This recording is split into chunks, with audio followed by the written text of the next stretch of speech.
Oh man, like Morbius, man, just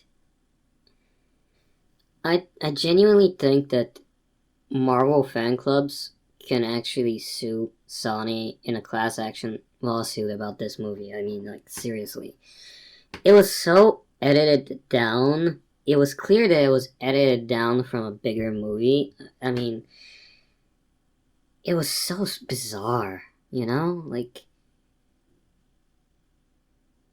someone outlined the story and then shot a bunch of stuff around it and just disappeared it. The most confusing thing about this movie is you didn't realize it was in the Amazing Spider-Man universe at first. So when he talks about doing something illegal, the physics of the world, the bio superpower situation are not clear. So Morbius turning himself into a vampire is one thing. It's another thing for him to gain the ability to fly, you know? That was bizarre. That was beyond bizarre. That moment was actually so idiotically long, it confused the shit out of me. Like, how far away is Doctor Who right now? Like, seriously. If you had actually cut some of Doctor Who's scenes in this movie, it would have been more menacing and it would have been a better experience. He randomly picks up a narrative that sounds like he's talking about gay people. But there's none of the legwork there. There's none of the legwork establishing why he would feel like we have a right of nature, blah blah blah blah blah. There's no like associative moments between being a vampire and being crippled. And if there were, that would be seriously fucked up, man. That would seriously be fucked up. It does feel like it's made for 9 or 12-year-olds. I mean, yeah, but 9 or 12-year-olds, like, they can watch Blade. I don't get it. Like, it's, when you cut down the language, when you cut down the storytelling, it was, the dialogue, if you like limit it too much and it sounds like it's made for 12-year-olds, you're robbing both the 12-year-olds and the adults from the experience. Like, a good tight like minimum is like 14-year-olds. Like, take Triple X and Underworld. Triple X is fundamentally is every 14-year-old's dream. You got the things I wouldn't do for my country, sexy lady. You got the bad senator who wants to ban video games. Fuck him. You know, that sort of thing. Like, and with that logic, there's logical moments in the movie where I feel sad for you, beautiful Russian lady. Or, like, taking a life. That's actually handled, like, the sniper moment in the base, that's actually handled well. And the start of that movie is, the take is, what if James, some preppy, like, suave, British, James Bond looking fucker, like, went into a Rammstein concert? That's the joke of the movie. Like, James Bond is dead, let's shove in a badass. Yeah, you had the Ivans, you had the boat, you had like the car. And it's just playing around with James Bond toys, kind of acting like, oh, James Bond is lame. I can be a better James Bond. It's not like James Bond is lame, James Bond is sexist, James Bond is blah blah blah blah blah blah blah. No, it's like, I can be a better James Bond. Give me the tools. Let me at them. That's the movie. That's Triple X, right? Like, simply explaining to you what the difference is between the dialogue in this movie and the dialogue in a competent movie turned into a Triple X review.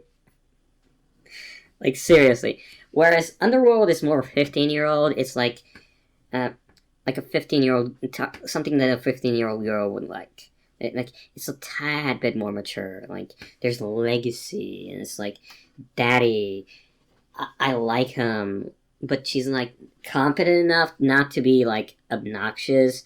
But Daddy, I love him. No, she's like, let's focus on the situation. Let's be competent here. Like, I woke you up, Victor, because I really need to talk to you because there's shady shit going on. We must handle the situation properly. Blah blah blah blah blah. That sort of thing, right? So it's like an actual competent badass talking to her boss, who's also her father figure. Yeah. So that's the thing, right? That's you get an actual story there, right? Celine, like, has flaws, has this, and that. Michael Morbius should have been played by some guy who sounds vaguely Eastern European, or would pass as a vaguely Eastern European dude, you know? Like the bodyguard from Vampire Academy. That guy would be perfect for Michael Morbius, in my opinion. Like, this guy, like, why is he British? Why is Michael British in this? Was he British in the comics? I distinctly remember an Eastern European vampire dude with suction cups on his hands, which I know was a 90s invention, but come on. I mean, it felt super weird. Martine, I haven't browsed the comics. I'm gonna admit that, right? Morbius, I haven't browsed the comics, right? So when Martine was introduced, I wasn't. Is she supposed to be trans? But she didn't come off as trans or whatever, so I didn't care. Now, apparently Martine is a blonde in the comics, and yeah, for what they were going with, yeah, this actress is good enough for his story. Better for his story. Since they so radically changed everything. Now, the problem with this is, that scene where she loses the cops was confusing. Like, who was the guy in the shop? Why do they know each other? Did he even slow the guy down? I'm very confused. Her slowing down and telling him, lose the cops for me or whatever, didn't really slow the cops down. It was just a weird world building moment that came out of nowhere. Probably to just put in an extra. One more extra who's like,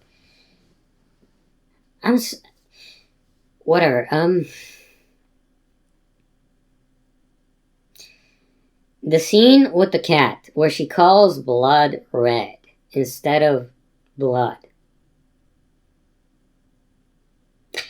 If you take the dialogue from that scene, some of the dialogue from that scene, if you take a bunch of stuff and hide the scenes and just use it as voiceover, I feel like this movie could have been a better movie. Ironically, the movie that was too edited to be a competent, functional movie can use some editing to cut it even further. Like, it was so strange. It's so strange. The faces annoyed me. The faces were CG and they annoyed me. That scene with the bar, I feel like if someone had remembered to just bring in, like the crutches, and just had Milo show up there, and be like one scene with Milo as crippled, and he like backs away from the fight and then goes to play cards with some Russians. And then you get Milo's introduction. Or maybe a scene with him and Milo and Michael. Why did they give him the name Milo? It was so strange. Whose idea was it to give him the name Milo? I don't get it. I mean,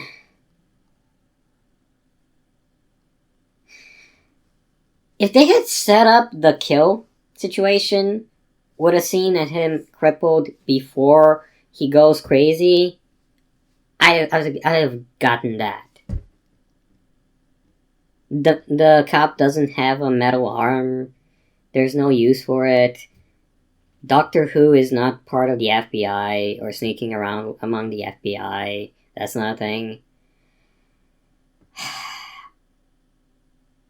The acoustics are the weirdest thing about this. Like, the only way that you can fix this, is if you clarify that Oscorp has the neogenic recombinator.